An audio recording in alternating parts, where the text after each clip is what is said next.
തേടുക, സ്തുതിച്ചാടുക, അവന്റെ നാമമുയർത്തിടുക. ഇന്നെന്ന ഭാരത്താൽ ഞെരുങ്ങിയപ്പോൾ ഒന്നും ഭയപ്പെടേണ്ടെന്നൂര ചെയ്തില്ലേ. ഇന്നെന്ന ഭാരത്താൽ ഞെരുങ്ങിയപ്പോൾ ഒന്നും ഭയപ്പെടേണ്ടെന്നൂര ചെയ്തില്ലേ. കാക്കയാൽ പാറ്റനെ പോറ്റി നാഥന്റെ സ്നേഹത്തെ ഓർത്തു നാം സ്തുതിച്ചിടുക. കാക്കയാൽ പാറ്റനെ പോറ്റിയ നാഥന്റെ സ്നേഹത്തെ ഓർത്തു നാം സ്തുതിച്ചിടുക. വാഴ്ത്തിടുക, സ്തുതിച്ചാടുക. ഞങ്ങളെ വാഴ്ത്തുന്നു. എൻ്റെ നാമത്തിന്റെ സ്മരണ സ്ഥാപിക്കുക. ഏത് സ്ഥലത്തും ഞാൻ നിങ്ങളുടെ അടുക്കൽ നിങ്ങളെ അനുഗ്രഹിക്കുമെന്ന് കൽപ്പിച്ചവൻ ഇന്ന് രാത്രി ഞങ്ങളെ അനുഗ്രഹിപ്പാൻ ഞങ്ങളുടെ അരികത്തുള്ളതിനാൽ ഞങ്ങളെ വാഴ്ത്തുന്നു.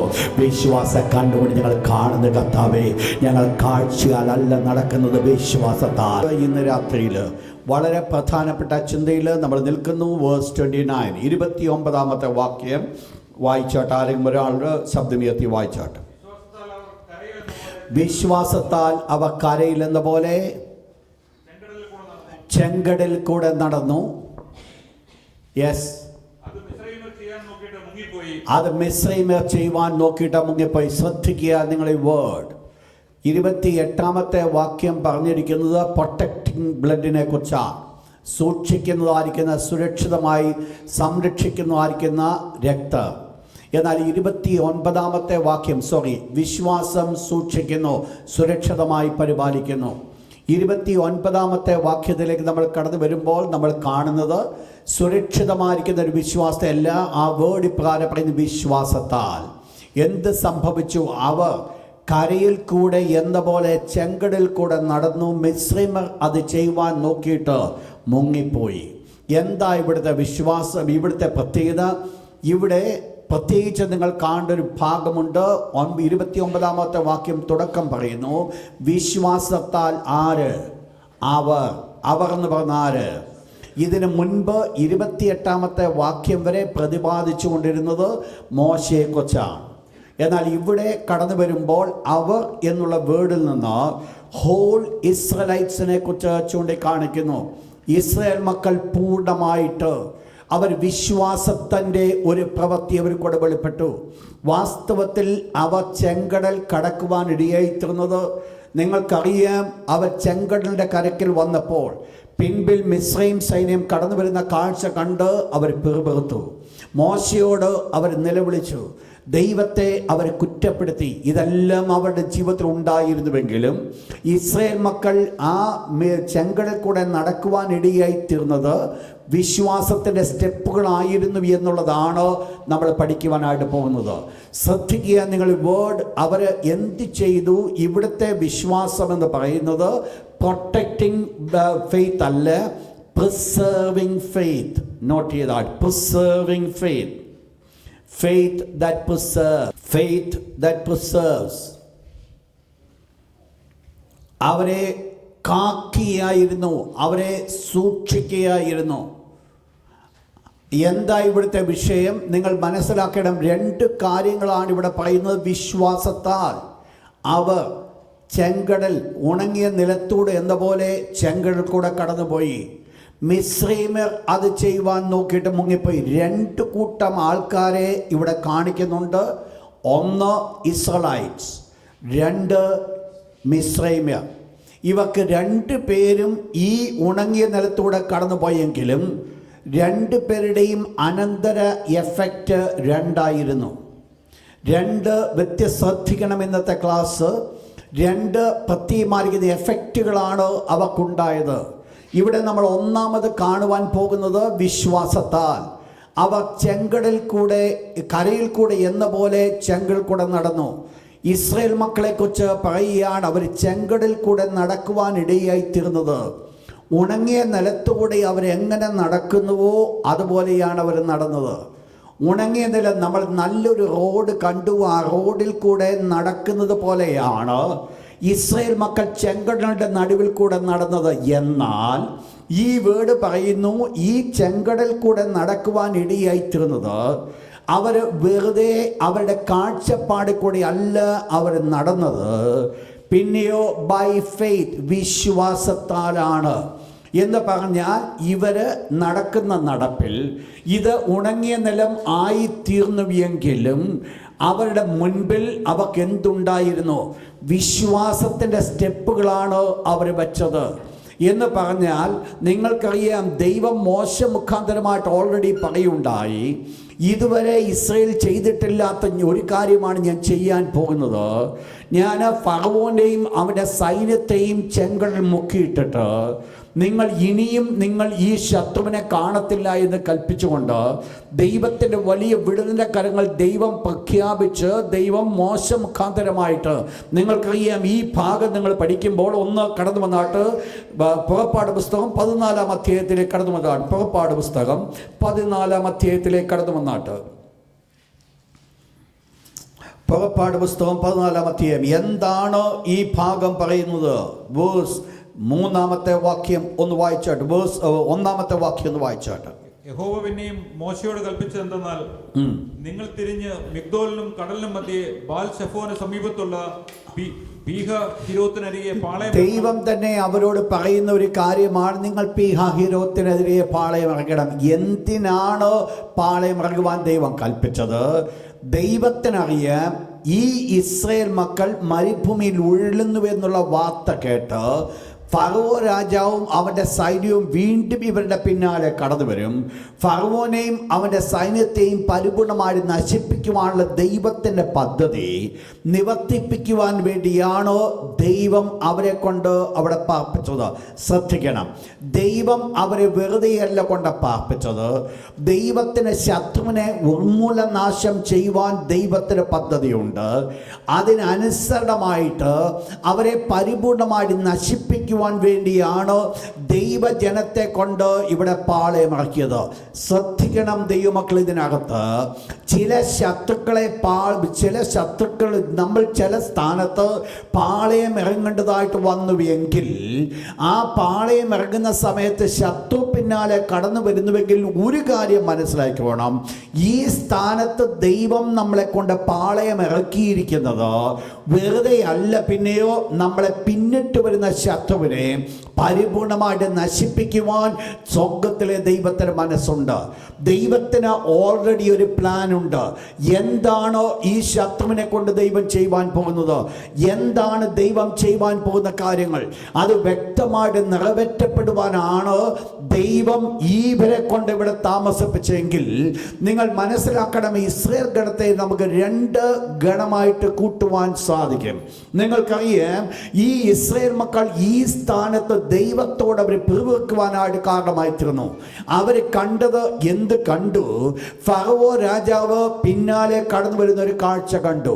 നിങ്ങൾ ശ്രദ്ധിക്കണം ഈ പറയുന്ന വിഷയം. അവർ കഴിഞ്ഞ നാളുകളിൽ ഏതാണ്ട് 400 സംവത്സരം അടിമകളായി സേവിച്ചതായിരിക്കുന്ന ജനമാണ് ഈ പിന്നാലെ കടന്നു വരുന്നത്. കഴിഞ്ഞ നാളുകൾ തങ്ങളെ അടിമപ്പെടുത്തി, തങ്ങളെ പട്ടിണിക്കിട്ട് കഴിഞ്ഞ നാളുകളിൽ അവരെ കൊണ്ട് കഠിനമായി ജോലി ചെയ്യിപ്പിച്ച ആ യജമാനും അവൻ്റെ സംഘവുമാണ് ഈ പിന്നാലെ കടന്നു വരുന്നത് എന്ന് പറഞ്ഞാൽ ശ്രദ്ധിച്ചോണം. ഈ യജമാന്റെ ഭീതി അവരുടെ ഉള്ളിൽ നിന്ന് മാറ്റപ്പെട്ടിട്ടില്ല. കഴിഞ്ഞ നാളുകളിലെ ഫറവോൻ എത്രമാത്രം ക്രൂരനായിരുന്നുവോ, എത്രമാത്രം ശക്തമായിട്ട് പ്രവർത്തിച്ചുവോ, അതിൻ്റെ സകലവിധമായിരിക്കുന്ന ഓർമ്മയും ഇസ്രായേൽ മക്കളുടെ ഉള്ളിൽ കിടക്കുമ്പോൾ തന്നെയാണ് ഈ ഫറവോ പിന്നാലെ വരുന്ന ഒരു കാഴ്ച ഇസ്രായേൽ മക്കൾ കണ്ടത്. നിങ്ങൾ ശ്രദ്ധിക്കണം, കഴിഞ്ഞ നാളുകൾ നമ്മളെ പരാജയപ്പെടുത്തി, ദീർഘകാലങ്ങൾ പരാജയപ്പെടുത്തി വെച്ചിട്ട് ആ പരാജയത്തിൽ നിന്ന് ദൈവം നമുക്ക് വിജയം തന്ന് മുൻപോട്ട് നടത്തി. ഒരല്പം കഴിഞ്ഞപ്പോൾ വീണ്ടും പഴയ പരാജയപ്പെടുത്തി പറ്റിയ ശക്തി പിന്നാലെ കടന്നു വരുന്ന കാണുമ്പോൾ ഓട്ടോമാറ്റിക്കായിട്ട് നമ്മളെല്ലാവരും ഭയക്കുന്ന ഒരു പതിവുണ്ട്. കാരണം നമ്മുടെ എല്ലാവരുടെയും ഓർമ്മയിൽ വരുന്നത് ദീർഘകാലങ്ങൾ അടിമപ്പെടുത്തി വെച്ചുകൊണ്ടിരുന്ന ദുഷ്ടനായിരിക്കുന്ന ശത്രു എത്രമാത്രം ശക്തനായിരുന്നു എന്നുള്ളതാണ് ഞാൻ നിങ്ങൾ കാണുവാൻ ഇടയായിത്തീർന്നത്. വാസ്തവത്തിൽ നാം ശത്രുവിൻ്റെ കയ്യിൽ നിന്ന് വിടുവിക്കപ്പെട്ടതാണെങ്കിൽ തന്നെയും ഇപ്പോഴത്തെ വിഷയം എന്ന് പറയുന്നത് ശത്രു എന്നെ വീണ്ടും നശിപ്പിക്കുവാനായിട്ട് എൻ്റെ പിന്നാലെ കടന്നു വരിക. ശ്രദ്ധിച്ചോണേ, കഴിഞ്ഞ നാളുകൾ നിങ്ങളെ വിടുവിച്ചതായിരിക്കുന്ന ശത്രു ഇന്ന് നിങ്ങളുടെ പിന്നാലെ കടന്നു വരുന്നുവെങ്കിൽ ഒന്ന് മനസ്സിലാക്കിക്കോണം, ദൈവത്തിന് ഒരു പർപ്പസ് ഉണ്ട്. ദൈവത്തിന് ചില പ്രവൃത്തി ഇവിടെ വെളിപ്പെടുത്തുവാനായിട്ടുണ്ട്. എന്നാൽ ഒന്ന് വേണം, എന്തുണ്ടാകരുത്, കഴിഞ്ഞ നാളുകൾ ഈ ശത്രു എന്നെ എത്രമാത്രം ക്രൂരമായിട്ട് മർദ്ദിച്ചുവോ ആ ഭയപ്പാടോടുകൂടി അല്ല ഇന്ന് നമ്മൾ നിൽക്കേണ്ടത്. ഇന്ന് നിൽക്കുന്നതിന് ഒരു വ്യത്യാസമാണ്. ശ്രദ്ധിക്കണം, ഞാൻ പറഞ്ഞ ഓരോ വേർഡ്. ഇന്ന് നിൽക്കുന്നതിന് വ്യത്യാസമാണ്. സ്വാഭാവികമാണ്, കഴിഞ്ഞ നാളുകൾ നമ്മെ കഷ്ടപ്പെടുത്തിയ ശത്രുവിനെ നമ്മൾ കാണുമ്പോൾ എനിക്ക് രക്ഷപ്പെടുവാൻ സാധ്യമല്ല എന്ന് ചിന്തിക്കുവാൻ സാധിക്കും. കാരണം കഴിഞ്ഞ നാളുകൾ ആടിമത്വത്തിന് കീഴിലായിരുന്നു. എന്നാൽ ഒന്ന് മനസ്സിലാക്കണം, ദൈവം നിന്നെ ഒരിക്കൽ വിടുവിച്ചിട്ടുണ്ടെങ്കിൽ വീണ്ടും ശത്രു നിന്റെ പിന്നാലെ കടന്നു വരുന്നത് നിങ്ങൾ കണ്ടാൽ ഒന്ന് മനസ്സിലാക്കണം, ഇതിന് ദൈവത്തിന് ഒരു പ്രത്യേകമായ പർപ്പസ് ഉണ്ട്. ദൈവത്തിന്റെ ഉദ്ദേശം എന്ന് പറയുന്നത് എന്നേക്കുമായിട്ട് ഈ ശത്രുവിനെ നശിപ്പിച്ചു കളയുവാൻ, നിന്റെ ജീവിതത്തിൽ മേലാൽ ഈ ശത്രുവിനെ കാണാതെ വണ്ണം എന്നേക്കുമായി നിർമൂലനം ചെയ്യുവാനാണ് സ്വർഗത്തിലെ ദൈവം ഈ പദ്ധതി ഒരുക്കിയത്. നിങ്ങൾക്കറിയാം, ദൈവം മോശയോട് ഇപ്രകാരം പറഞ്ഞു. മോശ ഇസ്രായേൽ മക്കളോട് ഇപ്രകാരം പറഞ്ഞു വേർഡ് ഇപ്രകാരമാണ്: നിങ്ങൾ ഭയപ്പെടേണ്ട, ഉറച്ചു നിൽപ്പീൻ. ദൈവം നിങ്ങൾക്ക് ഇന്ന് ചെയ്യുവാൻ പോകുന്ന വലിയ രക്ഷ കണ്ടുകൊള്ളുവീൻ. നിങ്ങൾ കണ്ടിട്ടുള്ള മിസ്രൈമരെ നിങ്ങൾ ഈ ഒരു നാളും കാണുകയില്ല. മോശ ഒരു വേർഡ് ഡിക്ലെയർ ചെയ്ത്. എവിടുന്നാണ് ഈ വേർഡ് ഡിക്ലെയർ ചെയ്തത്? തീർച്ചയായിട്ടും ബൈ ഫെയ്ത്തിൽ നിന്നാണ്. പക്ഷെങ്കിൽ ഒരു കാര്യമുണ്ട്, എന്താ ചെയ്യാൻ പോകുന്നെന്നുള്ളത് ഈ സമയത്ത് മോശയ്ക്ക് അറിയത്തില്ല. ശ്രദ്ധിക്കണം, ഞാൻ പറഞ്ഞ വേർഡ്. മോശ ഇസ്രായേൽ മക്കളോട് പറയുണ്ടായി, ഉറച്ചു നിൽപ്പീ, ഭയപ്പെടേണ്ട, ദൈവം നിങ്ങൾക്ക് ഇന്ന് വരുത്തുന്ന രക്ഷ കണ്ടുകൊള്ളുകയും നിങ്ങൾ ഇന്ന് കണ്ടിട്ടുള്ള മിസ്രൈമരെ ഇനി ഒരു നാളും കാണുകയില്ല. ഈ വേർഡ് പറയുമ്പോൾ മോശയ്ക്ക് അറിയത്തില്ല എന്താ ദൈവം ചെയ്യുവാൻ പോകുന്നത്. പിന്നീട് എന്താ മോശയെ നീ ഇത് പറയുവാൻ കാരണം, അറിയത്തില്ലെന്ന് പറയാൻ കാരണം വായിച്ചോട്ട 14-ാം അധ്യായത്തിൻ്റെ അതിൻ്റെ 15-ാമത്തെ വാക്യം, വേഴ്സ് 15. നീ എന്നോട് നിലവിളിക്കുന്നത് ഈ വലിയ വീമ്പത്തരമൊക്കെ മോശ പറഞ്ഞിട്ട് മോശ എവിടെ ചെന്നിരിക്കുക? ദൈവത്തിൻ്റെ പാദങ്ങൾ കിടന്നുകൊണ്ട് മോശ നിലവിളിക്കുക. എന്തിനാ നിലവിളിക്കുന്നേ? ദൈവമേ, ഞങ്ങളെ നീ വിടുവിക്കണം. നിങ്ങൾ മനസ്സിലാക്കണം, അല്പസമയം മുമ്പ് ഈ ഇസ്രായേൽ മക്കളോട് എന്തോ മോശ പറഞ്ഞു, ഇന്ന് കണ്ടിട്ടുള്ള മിസ്രൈമരെ നിങ്ങൾ ഇനി ഒരു നാളും കാണുകയില്ല. എന്നാൽ അടുത്ത മോമെന്റിൽ നമ്മൾ കാണുന്നത് മോശ ദൈവസന്നിധാനത്തിൽ കിടന്ന് നിലവിളിക്കുക. എന്തിനാ നിലവിളിക്കുന്നത്? ദൈവമേ, ഞങ്ങളെ നീ രക്ഷിക്കണം. പിന്നെ മോശ, നീ എവിടുന്നായി ഈ വേർഡ് പറഞ്ഞത്? മോശ വേർഡ് പറഞ്ഞൊരു കാരണമുണ്ട്. മോശയ്ക്ക് ഒരു കാര്യം അറിയാം, ഈ 10 ബാധകളാൽ മിസ്രൈമരെ നശിപ്പിച്ച് മിസ്രൈമിന്റെ അധീനതയിൽ നിന്ന് വിടുവിച്ച ദൈവം മിസ്രൈമിന്റെ അധീനത വിടുവിക്കപ്പെടുവാൻ വേണ്ടി മാത്രമല്ല ഈ പ്രവൃത്തി ചെയ്തത്, പിന്നെയോ അവരെ വാഗ്ദത്ത നാട് കൊണ്ടെത്തിക്കുവാനാ. അപ്പോൾ ഇവരെ വിളിച്ചിരിക്കുന്നത് വാഗ്ദത്ത നാട്ടിലേക്കായതുകൊണ്ട് ഇവർക്ക് എന്ത് സംഭവിക്കും? എത്രമാത്രം ശത്രു ഉയർന്നാലും ഇവരെവിടെ ചെന്നെത്തിയേ പറ്റത്തുള്ളൂ? വാഗ്ദത്ത നാട് ചെന്നത്. അപ്പോൾ മോശയ്ക്ക് ദൈവത്തിൻ്റെ വാഗ്ദത്തത്തെക്കുറിച്ച് നല്ലൊരു ഉറപ്പുണ്ട്. തന്നെ എന്തിനു വിളിച്ചിരിക്കുന്നതിനെ കുറിച്ചൊരു ഉറപ്പുണ്ട്. ആ ഉറപ്പിൻ്റെ വാക്കാണ് മോശ ആദ്യം ഇസ്രായേൽ മക്കളോട് പറഞ്ഞത്. എന്നാൽ മോശ രണ്ടാമത് ദൈവസന്നിധാനത്ത് നിലവിളിക്കുന്നത്, ദൈവമേ, നീ എങ്ങനെ പ്രവർത്തിക്കുന്നുള്ളത് എനിക്കൊന്ന് കാണിച്ചു തരണം. അപ്പോഴാണ് ദൈവം മോശയോട് പറഞ്ഞത്, കുഞ്ഞെ, നിന്റെ കയ്യിലിരിക്കുന്ന വടിയുണ്ട്, ആ വടി നീ സമുദ്രമേൽ നീട്ടുക. നിങ്ങൾ മനസ്സിലാക്കണം, കയ്യിലിരുന്ന പിടിക്കുന്ന വടി മതിയായിരുന്നു ഈ അത്ഭുതം നടക്കുവാൻ തക്കവണ്ണം. എൻ്റെ ഭാഷയിൽ ഞാൻ പറഞ്ഞാൽ, ഈ അനുഗ്രഹത്തിന് വേണ്ടതായിരിക്കുന്ന വടിയും കയ്യിൽ പിടിച്ചുകൊണ്ടാണ് മോശ ദൈവത്തിൻ്റെ മുൻപാകെ കടന്ന് നിലവിളിച്ചത്. എൻ്റെ ഭാഷ ശ്രദ്ധിച്ചോണം. കയ്യിലിരിക്കുന്ന ഈ വടി മതി ഈ ചെങ്കൽ ഉണങ്ങിയ നിലമാകാൻ. കയ്യിലിരിക്കുന്ന ഈ വടിയും പിടിച്ചുകൊണ്ടാണ് മോശ ദൈവത്തിന് മുൻപാകെ നിലവിളിക്കുന്നത്. നമ്മൾ പലപ്പോഴും ദൈവത്തിൻ്റെ അനുഗ്രഹത്തിന് വേണ്ട, നമുക്ക് വേണ്ട വിടുതലിൻ്റെതായിരിക്കുന്ന സകല വടിയും കയ്യിൽ വെച്ചുകൊണ്ടാണ് പല സന്ദർഭങ്ങളിൽ നമ്മൾ നിലവിളിക്കുന്നത്. കാരണം വേദപുസ്തകത്തിൽ വാക്യമുണ്ട്, നിനക്കുന്നതിലും അത്യന്തം പരമായി ചെയ്യുവാൻ നിങ്ങളിൽ വ്യാപരിക്കുന്ന ശക്തിയാൽ കഴിവുള്ളവന്. അപ്പോൾ എൻ്റെ ജീവിതത്തിൽ വേണ്ടുന്നത് മുഴുവൻ ചെയ്തു തരുവാൻ എന്നിൽ വ്യാപരിക്കുന്ന ശക്തിക്ക് കഴിയുമെങ്കിൽ ആ ശക്തിയും വെച്ചുകൊണ്ടാണ് ഞാൻ നിങ്ങളും നിലവിളിക്കുന്നത്. ശ്രദ്ധിക്കണം നിങ്ങളെ വേർഡ്. നമുക്ക് വേണ്ടത് അനുഗ്രഹങ്ങൾ മുഴുവൻ പ്രാപിക്കുവാൻ സാധിക്കുന്ന ദൈവശക്തി നമ്മൾ വെച്ചുകൊണ്ടാണ് നാം ഇന്ന് നിലവിളിച്ചു കൊണ്ടേയിരിക്കുന്നത്. എന്താ നിലവിളിക്കുവാൻ കാരണം? നിലവിളിക്കേണ്ടായോ? നിലവിളിക്കണം. എന്താ നിലവിളിക്കേണ്ടതിൻ്റെ കാരണം എന്നാ? ഇവിടെ മോശയ്ക്ക് അറിയേണ്ടത് ദൈവത്തിൻ്റെ വഴി അറിയേണ്ടത്. ഇസ്രായേൽ മക്കൾക്ക് ഇതൊന്നും അറിയേണ്ട കാര്യമില്ല. ഇസ്രായേൽ മക്കൾക്ക് ദൈവത്തിൻ്റെ പ്രവൃത്തി കണ്ടാൽ മതി. അവർക്ക് 5 അപ്പം എങ്ങനെ 5000 പേരെ പോഷിപ്പിച്ചു എന്നുള്ളത് അവർക്ക് അറിയണ്ട. അവർക്ക് 5000-ൽ ഒരുവനായിരുന്ന അപ്പം തിന്നാൻ മാത്രം മതി. ഇതിനപ്പുറത്തോട്ട് അവർക്കൊരു ചിന്തയില്ല. എന്നാൽ മോശയുടെ പ്രത്യേകത അതല്ല. മോശയ്ക്ക് വേണ്ടത് ഈ 5000-ൽ ഒരുവനായിരുന്ന അപ്പം എഴുന്നേറ്റ് പോകാനല്ല. ഈ അപ്പം എന്തുകൊണ്ട് ഉളവായി എന്ന് മനസ്സിലാക്കി ഇവൻ തന്നെയാണ് വരുവാനുള്ള മശിഹ എന്നുള്ളത് മനസ്സിലാക്കുവാനാണ് മോശ ആഗ്രഹിച്ചത്. നിങ്ങൾ മനസ്സിലാക്കുന്നു ഞാൻ പറഞ്ഞു വരുന്നത്, ജീവിതത്തിൽ കടന്നു വരുന്ന ഏത് കാര്യങ്ങളായിരുന്നാലും ദൈവത്തിൻ്റെ പ്രവൃത്തി, ദൈവത്തിൻ്റെ വഴി നമ്മൾ മനസ്സിലാക്കേണ്ടത് വളരെ ആവശ്യമാണ്.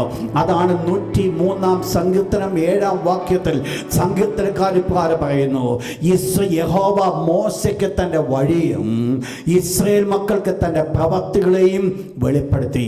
2 കൂട്ടർക്കും 2 കാര്യമാണ്. ഞാൻ കഴിഞ്ഞ ദിവസങ്ങൾ നിങ്ങളോട് പറയുണ്ടായി, ഒരു ദൈവവേദന ആഗ്രഹിക്കേണ്ടത് പ്രവൃത്തിയല്ല, വഴി മനസ്സിലാക്കണം. വഴി മനസ്സിലാക്കുമ്പോഴാണ് വിശ്വാസത്തിൽ നമ്മൾ ഉറയ്ക്കുവാനായിട്ട് കാരണമാകുന്നത്.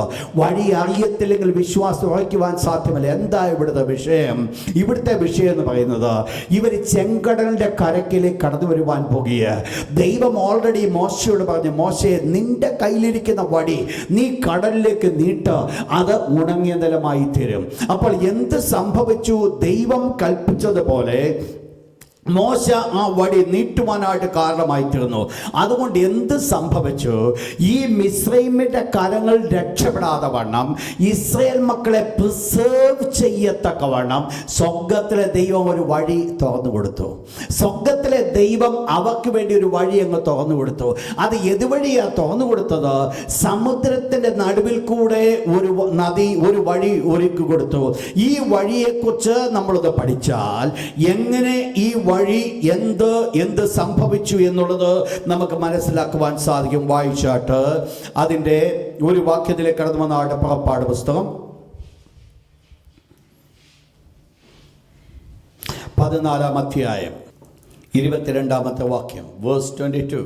ഇസ്രായേൽ മക്കൾ കടലിന്റെ നടുവിൽ ഉണങ്ങിയ നിലത്തൂടെ നടന്നുപോയി. ഇസ്രായേൽ മക്കൾ കടലിന്റെ നടുവിൽ ഉണങ്ങിയ നിലത്തൂടെ കടന്നുപോയി. നിങ്ങൾ മനസ്സിലാക്കണം, വിശ്വാസത്താൽ ഇസ്രായേൽ മക്കളുടെ സ്റ്റെപ്പുകളെ കുറിച്ച് നമ്മൾ ഇവിടെ പറയുന്നത്.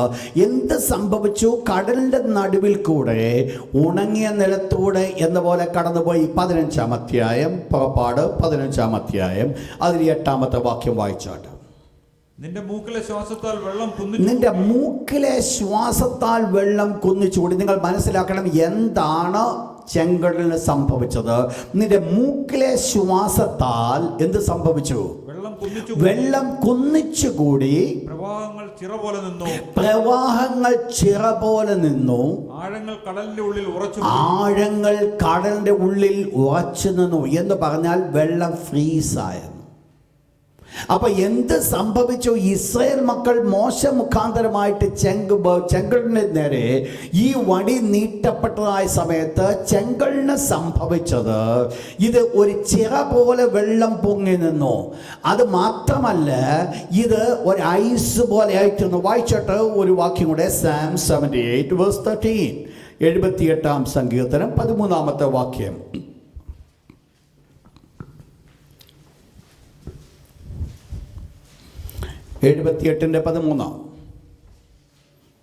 അവൻ സമുദ്രത്തെ വിഭാഗിച്ചു, അതിൽ കൂടെ അവരെ നടത്തി. അവൻ വെള്ളത്തെ ചിറ പോലെ നിൽക്കുമാറാക്കി. അവൻ വെള്ളത്തെ ദൈവം ചെയ്തു ചിറ പോലെ വെള്ളത്തെ നിൽക്കുമാറാക്കി.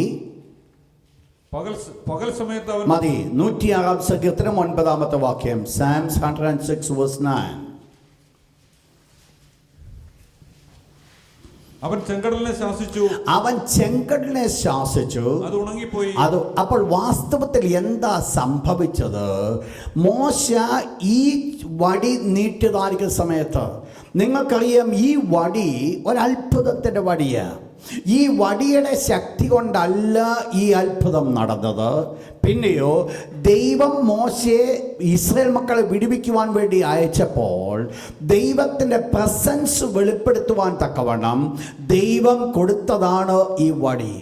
ഈ വടി വെളിപ്പെടുത്തുന്നത് ദ പ്രസൻസ് ഓഫ് ഗാഡ്, ദൈവത്തിൻ്റെ സാന്നിധ്യം. ദൈവത്തിൻ്റെ സാന്നിധ്യം ഒരുവനോടുകൂടെ ഉണ്ടെങ്കിൽ എന്ത് സംഭവിക്കും എന്നുള്ളതാണ് ഈ വടി വെളിപ്പെടുത്തുന്നത്. ദൈവത്തിൻ്റെ സാന്നിധ്യത്തോടുകൂടെ ഈ വടി താഴെയിട്ടപ്പോൾ എന്ത് സംഭവിച്ചു? അത് സർപ്പമായി. എന്നാൽ മിസ്രൈമെ മന്ത്രവാദികൾ ഇട്ട വടി സർപ്പമായി തീർന്നതിനെ മുഴുവൻ ഭക്ഷിപ്പാൻ തക്കവണ്ണം ഈ വടിക്ക് സാധ്യമായി തീർന്നു. നിങ്ങൾ മനസ്സിലാക്കണം, അസാധ്യമായിരിക്കുന്ന ഒരു വിഷയത്തിന് മുൻപിൽ നിൽക്കുമ്പോൾ എന്ത് സംഭവിച്ചു? ദൈവത്തിൻ്റെ ശ്വാസത്തിൻ്റെ ഊത്തിനാൽ, ദൈവം കൽപ്പിച്ചതുകൊണ്ട്, ദൈവത്തിന്റെ ശ്വാസം എന്ത് ചെയ്തു? ഈ വെള്ളം ഒരു ചിറ പോലെ നിൽക്കുമാറാക്കുവാൻ കാരണമായി തീർന്നു. ചിറ പോലെ നിൽക്കി. നിങ്ങൾ മനസ്സിലാക്കണം, ഒരല്പ നിമിഷങ്ങൾക്ക് മുൻപ് ഈ ഇസ്രായേൽ മക്കൾ തന്നെ കണ്ടൊരു കാര്യമാണ്, ഈ ചെങ്കടൽ ഒരു വലിയ കടലായിട്ട് ഒഴുകിക്കൊണ്ടിരിക്കുന്നത്. ഒരു വലിയ കടൽ അവരുടെ കൺമുൻപിൽ അവർ കണ്ടൊരു കാഴ്ചയാണ്.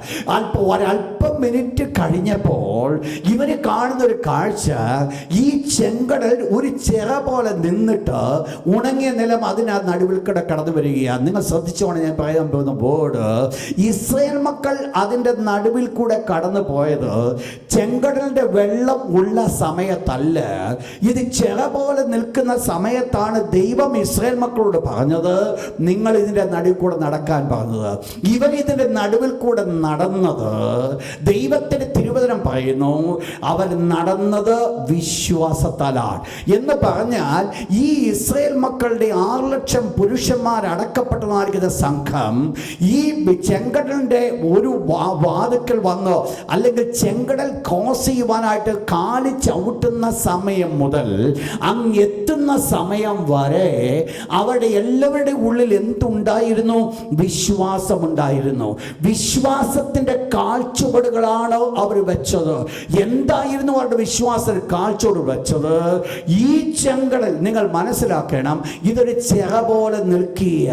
ഈ ചിറ പോലെ നിൽക്കുന്നത് എപ്പം വേണമെങ്കിലും തിരിച്ചിങ്ങോട്ട് വരാൻ പറ്റും. പക്ഷെ ഇവർക്ക് ഒരു കാര്യം ഉറപ്പുണ്ട്, സ്വർഗത്തിലെ ദൈവമാണ് ഈ ചെങ്കടലിനെ ചിറ പോലെ നിർത്തിയിരിക്കുന്നത്. അതുകൊണ്ട് ഞാൻ അക്കരെ ചെന്ന് ചേരുന്നത് വരെ ഈ ചിറ താഴോട്ട് വരത്തില്ല. ശ്രദ്ധിച്ചോണം ഞാൻ പറയുന്ന വേർഡ്. നമ്മൾ മനസ്സിലാക്കി ഇത് കോൺക്രീറ്റ് ചെയ്ത് വെച്ചത് കൊണ്ട് ഇവരെ ഉല്ലസിച്ച് അങ്ങോട്ട് പോയെന്ന വേദപുസ്തകം പറയുന്നത്. അങ്ങനല്ല. ഇവര് ചെങ്കടലിന്റെ നടുവിൽ കൂടെ നടന്നു പോയത് മുഴുവൻ ബൈ ഫെയ്ത്ത്, വിശ്വാസത്തിന്റെ കാഴ്ചപ്പാടുകളായിരുന്നു. എന്താ വിശ്വാസത്തിന്റെ കാഴ്ചപ്പാടുകൾ? രണ്ട് സ്ഥാനത്ത്, രണ്ട് സൈഡിലും ഭയാനകമായിരിക്കുന്ന ചെങ്കടൽ ചിറ പോലെ പൊങ്ങി നിൽക്കുമ്പോൾ ഏത് സമയത്തും ആ വെള്ളം വന്ന് വരെ മുക്കിക്കള കളയുവാൻ പറ്റും. നമ്മളൊക്കെ ആയിരുന്നെങ്കിൽ പറഞ്ഞേനെ, ഈ വേണ്ട അങ്ങോട്ട് കടക്കുന്നില്ല, ഇതിനേക്കാൾ നല്ലതാ ഈ ഫറവോന്റെ കയ്യിൽ നിന്ന് മരിക്കുന്നതാ നല്ലതെന്ന് പറഞ്ഞേനെ. കാരണം ഈ അല്പനിമിഷം മുമ്പ് കണ്ടതായിരിക്കുന്ന ചെങ്കടലിന്റെ വെള്ളമാണ് ചിറ പോലെ നിൽക്കുന്നത്. എന്നാൽ ഇസ്രായേൽ മക്കളുടെ ഉള്ളിൽ ഒരു സംശയവുമില്ല. അവർക്ക് ഒരു കാര്യമുണ്ട്, ഒരു കാര്യം ഉറപ്പുണ്ട്, ഞങ്ങൾ അക്കരെ കടക്കുക തന്നെ ചെയ്യും. ഞാൻ പലപ്പോഴും ഓർത്ത് ദൈവത്തിന് നന്ദി പറയാറുണ്ട്. മോശയ്ക്ക് ലഭിച്ച വിശ്വാസമായിരുന്നു ഇസ്രായേൽ മക്കളുടെ ഉള്ളിലേക്ക് വ്യാപരിപ്പാൻ കാരണമായി തീർന്നത്. ദൈവത്തോടുകൂടെ മോശയായിരുന്നത്, ദൈവത്തിന്റെ സ്വരം മോശ കേൾക്കുവാൻ ഇടയായിത്തീർന്നത്, ദൈവത്തിന്റെ ശബ്ദം മോശ ശ്രവിച്ചത്, മോശ ഇസ്രായേൽ മക്കളോട് പറഞ്ഞതായ സ്ഥാനത്ത് അവരുടെ ഉള്ളിലും വിശ്വാസത്തിന്റെ കാൽച്ചുവടുകൾ വെക്കുവാൻ അവർക്ക് സാധ്യമായിത്തീരുന്നു. നിങ്ങൾ മനസ്സിലാക്കണം, ഇസ്രായേൽ മക്കൾ ചെങ്കടലിൽ കൂടെ നടന്നത് ഉണങ്ങിയ നിലത്തൂടെ നടന്നതുപോലെ, ഉണങ്ങിയ നിലത്തൂടെ നടന്നതുപോലെയാ. ഉണങ്ങിയ നിലം എപ്രകാരമായി തിരിച്ച് ഉണങ്ങിയ നിലം എപ്രകാരമായിരുന്നുവോ അതുപോലെയാണ് അവർ ചെങ്കടലിൽ കൂടെ നടന്നത്. ശ്രദ്ധിക്കണം, എൻ്റെ വേർഡ് തിരിഞ്ഞു. ഞാൻ പറഞ്ഞു വന്ന വേർഡ് ഇങ്ങനെയാണ്: ഉണങ്ങിയ നിലം എപ്രകാരമായിരുന്നുവോ അതുപോലെയായിരുന്നു അവർ ചെങ്കടലിൽ കൂടെ നടന്നത്. വേർഡ് മനസ്സിലായോ? ഞാൻ പറഞ്ഞ വേർഡ് വ്യത്യാസം മനസ്സിലായോ? ഉണങ്ങിയ നിലം എപ്രകാരമായിരുന്നുവോ അതുപോലെയാണ് ചെങ്കടൽ കൂടെ നടന്നത് എന്ന് പറഞ്ഞാൽ ഇസ്രായേൽ മക്കളുടെ മുൻപിൽ അത് ചെങ്കടൽ തന്നെ. പക്ഷേ അവർ നടക്കുന്നത് വിശ്വാസത്തിന്റെ കാൽച്ചുവടുകൾ വെച്ചുകൊണ്ട് ഓരോ സ്റ്റെപ്പുകളും അവർ വെക്കുമ്പോൾ അവർ വിശ്വാസത്തിന്റെ കാൽച്ചുവടുകൾ വെച്ചു. അതുകൊണ്ട് എന്ത് സംഭവിച്ചു നിങ്ങൾ മനസ്സിലാക്കണം. ഇസ്രായേൽ മക്കളുടെ മുൻപാകെ ഒരു മഹാ അത്ഭുതമായി ഈ വിഷയം നിൽക്കുക. നിങ്ങൾ നോക്കണം, ദൈവത്തിന്റെ മാർവലസ് പ്രവർത്തനമാണ് ഇസ്രായേൽ മക്കളുടെ വിശ്വാസം കൊണ്ട് സാധിക്കുവാൻ ഇടയായിത്തീർന്നത്. ശ്രദ്ധിച്ചോണം ഞാൻ പറഞ്ഞ വേർഡ്.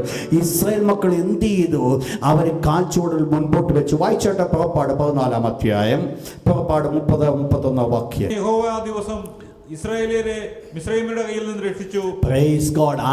ഇങ്ങനെ യഹോവ ആ ദിവസം ഇസ്രായേൽ മക്കളെ മിസ്രയീമ്യരുടെ കയ്യിൽ നിന്ന് രക്ഷിച്ചു. താഴെ മിസ്രയീമ്യർ കടൽക്കരയിൽ ചത്തടിഞ്ഞു കിടക്കുന്നത് ഇസ്രായേലിയർ കാണുകയും ചെയ്തു.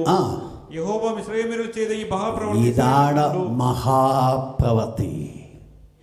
അവർ നോക്കിയപ്പോൾ കണ്ടത് ഇതൊരു വലിയ അത്ഭുതമാണ്. എന്താ അവർ കണ്ട അത്ഭുതമെന്നറിയാമോ? ഞങ്ങൾ ഏതുവഴി അങ്ങോട്ട് ഇറങ്ങിയോ അതേ സ്ഥാനത്ത് ഞങ്ങളുടെ ശത്രുക്കളെ ദൈവം മുക്കി. ഞാൻ വരുന്നുണ്ട് ആ വിഷയത്തിലേക്ക്. അവർ മഹാത്ഭുതമായി കണ്ടത് അതാ. ഇവരും ഈ മിസ്രയീമ്യരും ഇതുപോലെ ചെങ്കടലിൽ കൂടെ കടന്നിരുന്നുവെങ്കിൽ അതൊരു വലിയ അത്ഭുതമല്ല. എന്നാൽ അത്ഭുതമാകുവാനുള്ള കാരണം ഇസ്രായേൽ മക്കൾ വിശ്വാസത്തിൻ്റെ കാൽച്ചുവടുകൾ വെച്ചുകൊണ്ട് അവരക്കരെ ചെല്ലുമ്പോൾ അവരെ പിന്തുടരുവാൻ കടന്നു വന്നതായിരിക്കുന്ന മിസ്രയീം അവർ മുങ്ങിപ്പോകുവാൻ കാരണമായി. ഞാൻ ആ വിഷയത്തിലേക്ക് കടന്നു വരുന്നുണ്ട്. അതുകൊണ്ട് ഒരു കാര്യം നമ്മൾ മനസ്സിലാക്കണം. ഇസ്രായേൽ മക്കളുടെ മുൻപിൽ അസാധ്യമായിരിക്കുന്ന ഒരു കാര്യമായിരുന്നു ഈ ചെങ്കടൽ അപ്പുറത്തോട് കടക്കുക. ഇതിനകത്ത് ദൈവമക്കൾക്ക് ഒത്തിരി ആലോചന പറഞ്ഞു തരാനുണ്ട്. അതിൽ ഒന്നാമത്തെ ആലോചന, ദൈവം വിളിച്ചിട്ടുണ്ടെങ്കിൽ ദൈവം പിന്നോട്ട് പോകാൻ ഒരിക്കലും പറയത്തില്ല. ദൈവം ആരെയെങ്കിലും വിളിച്ചിറങ്ങി തിരിച്ചിട്ടുണ്ടെങ്കിൽ മുൻപിൽ ചെങ്കടലായിരിക്കാം, പിൻപിൽ മിസ്രൈം സൈന്യമായിരിക്കാം. മിസ്രൈം സൈന്യത്തിൻ്റെ അധിപനോടുകൂടെ ഒത്തുതീർപ്പ് സന്ധി സംഭാഷണത്തിന് വേണ്ടി ദൈവം വിളിച്ചിട്ടില്ല, വിളിച്ചിട്ടുള്ളത് മുൻപോട്ടാ. അതുകൊണ്ട് ദൈവമക്കൾക്ക് യാത്ര ചെയ്യേണ്ടത് മുൻപോട്ടാ. ദൈവമക്കൾ നടന്നു പോകേണ്ടത് മുൻപോട്ടാ. ദൈവമക്കൾ പിന്നോട്ട് കടന്നു പോകാനുള്ളവരല്ല.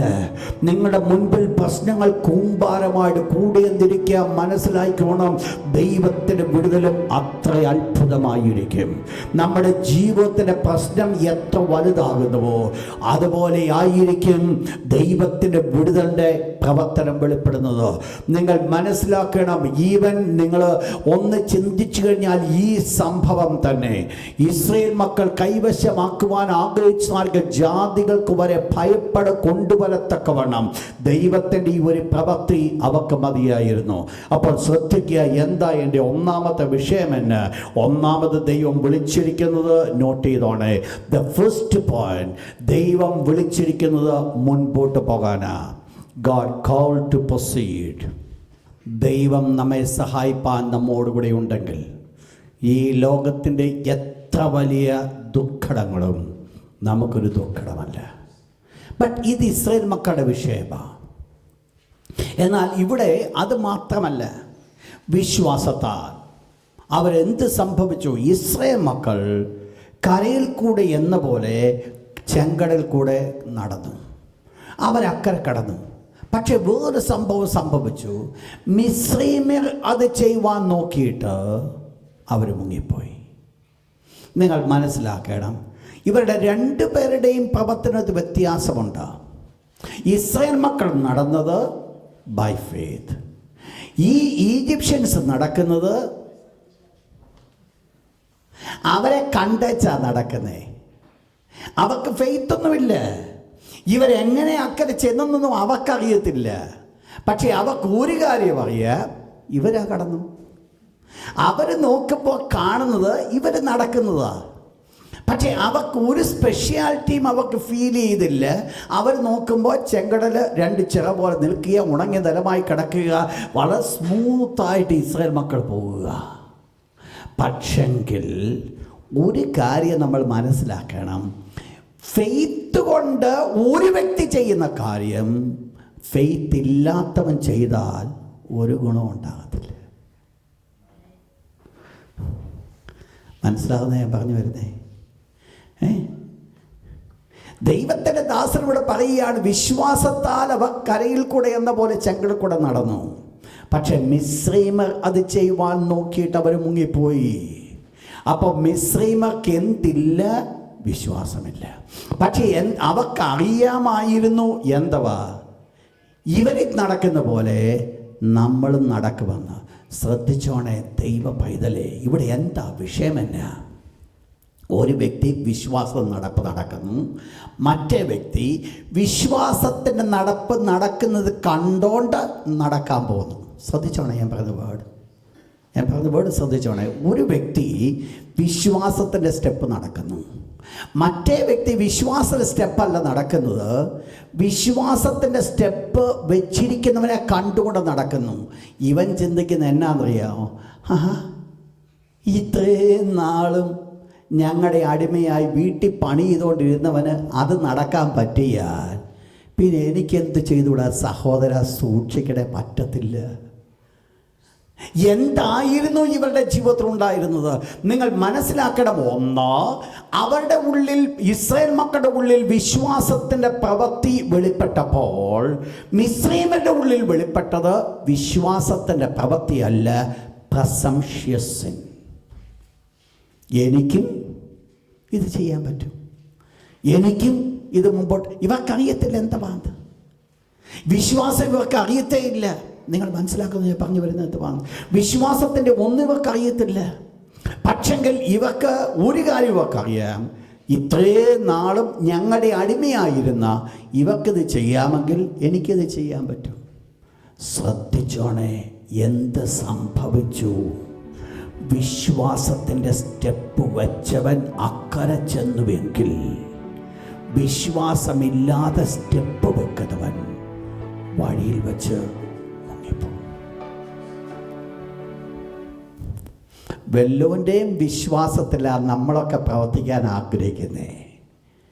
ഞാൻ പറയുന്നത് വല്ല മനസ്സിലാവുന്നുണ്ടോ? ഇല്ല.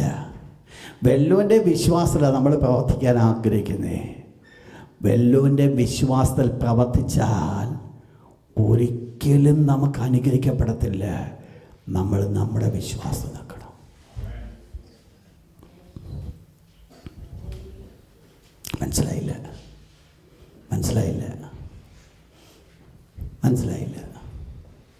ഇല്ല. ഞാൻ പറഞ്ഞു വന്ന വിഷയം ഇതാ. ഇസ്രായേൽ മക്കൾ എങ്ങനെയാണ് സ്റ്റെപ്പ് വെച്ചേ? മിസ്രൈം മക്കൾ എന്തില്ല? അതുകൊണ്ട് എന്നിട്ടും അവരെന്ത് ചെയ്തു? അതുപോലെ നടക്കാൻ ആഗ്രഹിച്ചു. പക്ഷേ അതിൻ്റെ അനന്തരഫലം എന്തായിരുന്നു? നാശം. എന്താ കാരണം? എന്താ? വിശ്വാസത്തിൻ്റെ സ്റ്റെപ്പ് വെക്കുന്നത് പോലെ വിശ്വാസമില്ലാത്തവന് അതേ സ്റ്റെപ്പ് വെക്കുവാൻ പറ്റത്തില്ല.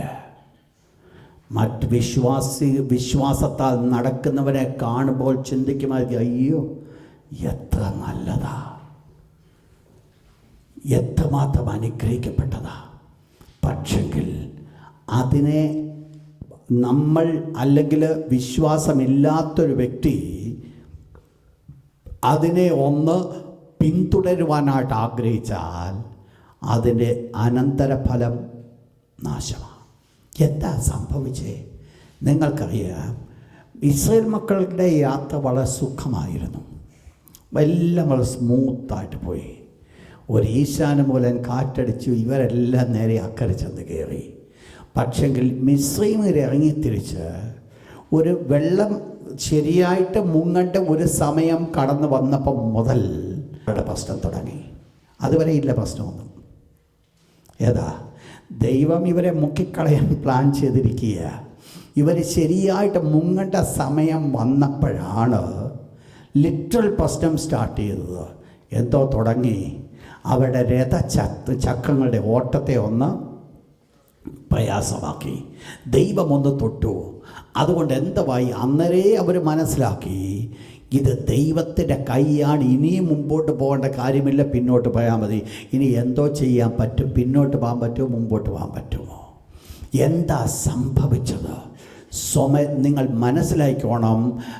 ഇവരെല്ലാവരും ദൈവം മോശ അക്കരെ ചെന്നിട്ട് ആ വടി തിരിച്ചു നീട്ടിയപ്പോൾ ആ വെള്ളം പൂർവ്വസ്ഥാനത്തേക്ക് കടന്നു വരികയും ഇവരെല്ലാവരും മുങ്ങി മരിക്കുവാനായിട്ട് കാരണമായി തീർന്നു. ഇസ്രായേൽ മക്കൾ ഇവരുടെ മുഴുവൻ പേരുടെയും ശവത്തെയാണ് കാണുവാനിടയായി തീർന്നത്. അതാണ് അടുത്ത ദിവസം അവർ സന്തോഷത്തോടുകൂടെ ദൈവത്തിന് പാടുവാനിടയായി തീർന്നത്. ഒന്ന് മനസ്സിലാക്കിക്കോണം, വിശ്വാസത്തിൻ്റെ സ്റ്റെപ്പല്ല വെക്കുന്നു എങ്കിൽ നമ്മൾ വെക്കുന്ന സ്റ്റെപ്പ് എന്ന് പറയുന്നത് പ്രസംഷ്യസിൻ്റെ സ്റ്റെപ്പായിരിക്കും. നോട്ട് മനസ്സിലായോ ഞാൻ പറഞ്ഞു വന്നേ? എന്താ പ്രസംഷ്യസിൻ? നിങ്ങൾക്കറിയാം, ദൈവം ഇവരെ ഇസ്രായേൽ മക്കളെ മോശം മുഖാന്തരമായിട്ട് വാഗ്ദത്തനാട്ടിലേക്ക് ഉറ്റുനോക്കുവാൻ അയച്ചു. അവരെ തിരിച്ചു വന്നിട്ട് ഇപ്രകാരം പറഞ്ഞു, അവിടെ അനാക്യ മല്ലന്മാരെ ഞങ്ങൾ കണ്ടു, അതുകൊണ്ട് നമുക്ക് അങ്ങോട്ട് പോകാൻ പറ്റത്തില്ല. മോശ ദൈവത്തോട് പ്രാർത്ഥിച്ചു. ദൈവം അവരുടെ പ്രാർത്ഥന കേട്ടു. എന്നിട്ട് അതിനകത്ത് ദൈവം അവരോട് സംസാരിക്കുകയുണ്ടായി, നിങ്ങൾ ഒറ്റുനോക്കിയ 40 ദിവസത്തിന് വേണ്ടി 40 വർഷമാക്കി നിങ്ങളെ ഞാൻ ഈ മരുഭൂമിയിൽ കൂടെ നടത്താൻ പോവുക. അതിനകത്ത് കുറച്ച് വില്ലന്മാരിങ്ങനെ പറഞ്ഞു, ഞങ്ങളൊരു കാര്യം ചെയ്യാൻ പോകും, ദൈവം ഞങ്ങൾക്ക് വാക്തന്നതാണ്, അതുകൊണ്ട് ഞങ്ങൾ നേരെ അങ്ങോട്ട് മല കയറിയാൽ മതി, ശത്രുവിൻ്റെ പാളയവാ, നേരെ അങ്ങോട്ട് മല കയറാൻ പോവുക. ഇവരങ്ങോട്ട് മല കയറി ചെന്നപ്പോൾ എന്ത് സംഭവിച്ചു? ശത്രുക്കൾ അവരെ പരിപൂർണമായി നശിപ്പിച്ചു. വായിച്ചോട്ട് ആവർത്തന പുസ്തകം, ഡ്യൂട്രോണമി ചാപ്റ്റർ 1 വേഴ്സ് 41. ചെയ്തിരിക്കുന്നു, അതിന് നിങ്ങൾ എന്നോട് ഞങ്ങൾ യഹോവയോട് പാപം ചെയ്തിരിക്കുന്നു, നമ്മുടെ ദൈവമായ യഹോവ ഞങ്ങളോട് കൽപ്പിച്ചതുപോലെ ഒക്കെ ഞങ്ങൾ പോയി യുദ്ധം ചെയ്യുമെന്ന് ഉത്തരം പറഞ്ഞു. ശ്രദ്ധിക്കുക, അങ്ങനെ നല്ല ഒരു അനുതാപത്തോടായി ഇവരെ ഇറങ്ങിയത് അല്ലയോ? ദൈവം എന്താ പറഞ്ഞു? 40 ദിവസം ഞങ്ങൾക്ക് 40 വർഷമാക്കി. ഈ വിദ്വാൻമാരെന്തോ പറഞ്ഞു? ഞങ്ങൾ ദൈവത്തോട് പാപം ചെയ്തു. അനുതാപമില്ലേ? ഉണ്ട്. അതുകൊണ്ട് എന്ത് ചെയ്യാൻ പോവുക? ദൈവത്തോട് പാപക്ഷമയൊക്കെ ഏറ്റു പറഞ്ഞിട്ട് ഇവർ നേരെ മല കയറാൻ പോവുക. വായിച്ചെടുത്താഴോട്ട്. അങ്ങനെ നിങ്ങൾ ഓരോരുത്തൻ താന്താന്റെ യുദ്ധായുധം ധരിച്ച് പർവ്വതത്തിൽ കയറുവാൻ തുനിഞ്ഞു. 43-ാമത്തെ വാക്യം. നിങ്ങൾ പോകരുത്, അങ്ങനെ ഞാൻ നിങ്ങളോട് പറഞ്ഞു. എന്നാൽ നിങ്ങൾ കേൾക്കാതെ യഹോവയുടെ കൽപ്പന മറുത്ത് അഹമ്മദിയോടെ പർവ്വതത്തിൽ കയറി. എങ്ങനെ? അഹമ്മദിയോടെ. എന്താ ഈ അഹമ്മദി എന്ന് പറഞ്ഞു കഴിഞ്ഞാൽ? അഹങ്കാരത്തിൽ നിന്ന് ഉത്ഭവിച്ചു. ചെയ്ത പ്രവൃത്തി എന്തുവാ? നിങ്ങൾ മനസ്സിലാക്കുക. എന്തുവാ ചെയ്ത പ്രവൃത്തി? ദൈവത്തിൻ്റെ പ്രവൃത്തി. ദൈവം അവർക്ക് കൊടുത്ത വാഗ്ദത്തം അവരെ കൈവശമാക്കാൻ പോയേ അല്ല, വേറൊന്നുമല്ല. ദൈവം ഓൾറെഡി അവർക്ക് പ്രോമിസ് ചെയ്ത് വെച്ചിരിക്കുന്നതാ. അതവർ കൈവശമാക്കുവാൻ വേണ്ടിയാ അവർ കയറിയത്. പക്ഷെങ്കിൽ എങ്ങനെയാ കയറിയത്? ശ്രദ്ധിക്കണം. ഒരു രാജാവ് ധൂപം കാട്ടുവാനായിട്ട് ചെന്നു. ധൂപപീഠത്തിൻ്റെ മുമ്പിൽ നിൽക്കുമ്പോൾ പ്രവാചകൻ ചെന്നിപ്രകാരം പറഞ്ഞു, രാജാവേ, ധൂപം കാട്ടുവാൻ നിനക്ക് യോഗ്യമല്ല. അതിന് തിരഞ്ഞെടുക്കപ്പെട്ട പുരോഹിതന്മാരുണ്ട്, അവരാണ് ധൂപം കാട്ടുന്നത്. ഈ രാജാവ് ധൂപം കാട്ടിക്കൊണ്ടിരിക്കുന്നതിൻ്റെ നടുവിൽ താൻ കോപിച്ചു. ഈ കോപത്തിൻ്റെ വാക്ക് തൻ്റെ നാവിൽ കൂടെ കടന്നു വന്ന സമയത്ത് തന്നെ നെറ്റിയിൽ കുഷ്ഠം പൊങ്ങി. പ്രവൃത്തി എന്താ ചെയ്തേ? ദൈവത്തിൻ്റെതാണ്. പക്ഷെ എന്തായിരുന്നു അവരുടെ ചെയ്യുമ്പോൾ ആറ്റിറ്റ്യൂഡ്? അഹമ്മതി, വിൽഫുൾ സിൻ, അഹങ്കാരം. ദൈവമക്കളെ, നമ്മൾ ഓർത്തോണേ, ദൈവത്തിൻ്റെ വേല നമ്മൾ ചെയ്യുമ്പോൾ ഏത് പ്രവർത്തനമായിക്കോട്ടെ, ദൈവത്തിന് വേണ്ടി നമ്മൾ നിൽക്കുമ്പോൾ, ദൈവത്തിൻ്റെ പ്രവർത്തനത്തിന് വേണ്ടി ദൈവം തിരഞ്ഞെടുത്തിരിക്കുമ്പോൾ ഒരു കാലത്തും അത് അഹമ്മതിയോടെയാകരുത്. എന്നെ കൊണ്ട് സാധിക്കും, ഐ ക്യാൻ ഡു ദാറ്റ്. ആ ഒരു കൺസെപ്റ്റിലാകരുത് ദൈവത്തിൻ്റെ സന്നിധാനത്തിൽ കടന്നു കാല് ചവിട്ടുന്നത്. അവിടെ കാല് ചവിട്ടുവാൻ യോഗ്യത ഒരു വ്യക്തിക്ക് മാത്രമേ ഉള്ളൂ. ആ യോഗ്യത എന്ന് പറയുന്നത്, അയ്യോ ഞാൻ അരിഷ്ടനായിരിക്കുന്ന മനുഷ്യൻ. നിങ്ങൾ മനസ്സിലാക്കണം, ആര് യോഗ്യരെന്ന് ചിന്തിക്കുന്നുവോ ആ പ്രവർത്തനം എനിക്കറിയാം, എനിക്ക് ആരുടെയും സപ്പോർട്ട് ആവശ്യമില്ല, ഐ ക്യാൻ ഡു ഇറ്റ് എന്ന് ചിന്തിക്കുമ്പോൾ നിങ്ങൾ ശ്രദ്ധിച്ചോണം, പുറത്ത് കുഷ്ഠം പൊങ്ങിയില്ലെങ്കിലും അകത്ത് ഓൾറെഡി കുഷ്ഠം പൊങ്ങിയിരിക്കുക. ഞാൻ പറയുന്ന വീട് നിങ്ങൾ മനസ്സിലാക്കുന്നു. എന്താ ഇവിടുത്തെ വിഷയം?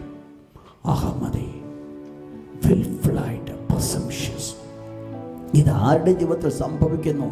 ഒരു ജാതിയുടെ ജീവിതത്തിൽ. ദൈവത്തെക്കുറിച്ച് അവൻ അറിയത്തില്ല, ദൈവത്തെക്കുറിച്ച് അവൻ മനസ്സിലായിട്ടില്ല. പക്ഷെ ഒരു കാര്യം മനസ്സിലാക്കണം, ദൈവത്തെക്കുറിച്ച് മനസ്സിലാക്കുവാനുള്ളത് അനേക പ്രാവശ്യം ദൈവം അവർ വെളിപ്പെടുത്തി കൊടുത്തിട്ടും മനസ്സിലാക്കുവാനുള്ള ആഗ്രഹം അവനില്ലായിരുന്നു എന്നുള്ളതാണ് സത്യം.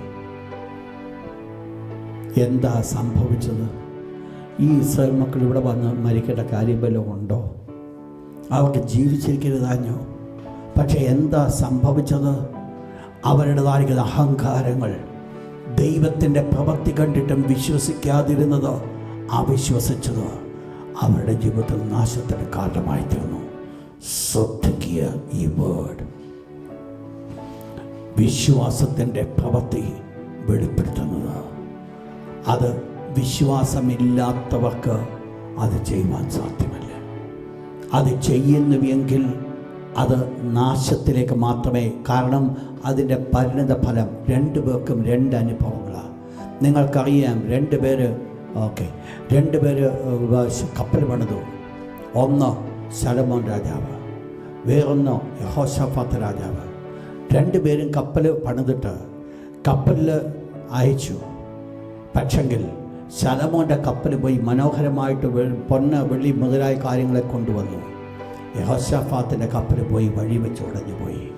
പ്രവൃത്തി രണ്ടും ഒന്നാ. രണ്ടുപേരും രാജാവാ. പക്ഷേ രണ്ടിൻ്റെയും വ്യത്യാസം എന്നായിരുന്നറിയാമോ?